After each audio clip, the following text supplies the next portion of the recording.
It was just past 2 in the morning when I heard the front door creak open. I pretended to stay asleep on the couch, though my heart pounded in my chest. My wife thought she was being quiet, slipping off her heels and tossing her jacket over the chair. But the faint smell of cologne on her lingered in the air, and it wasn't mine. She didn't notice me sitting in the shadows until I spoke. "Did you have fun?" I asked, my voice steady. She jumped, startled, then smirked as if she didn't care.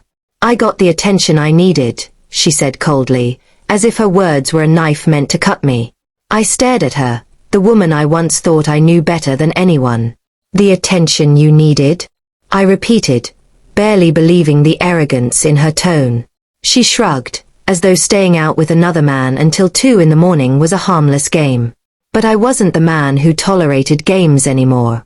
For weeks I had noticed the late-night texts, the sudden girls' nights that didn't add up, the way her laughter was meant for someone else. Tonight was simply the final confirmation. She walked toward the bedroom, dismissing me as if I didn't exist. But the moment she reached for the doorknob, she froze. There, leaning against the wall, were 2 large suitcases already packed. Her clothes, her shoes, her perfume, everything neatly folded inside. She turned back to me, her face pale. What is this?" she stammered.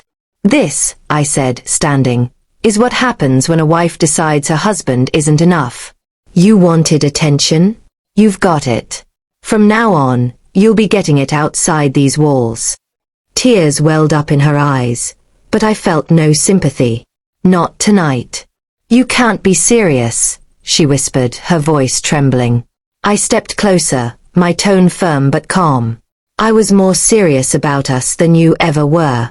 But tonight you showed me exactly who you are.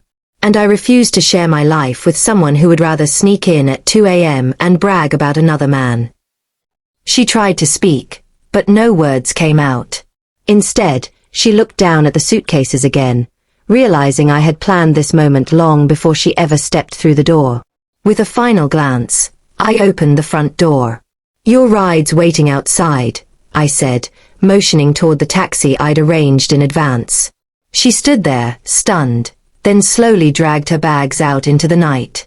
As the door closed behind her, the silence in the house was heavy, but for the first time in months, it felt peaceful.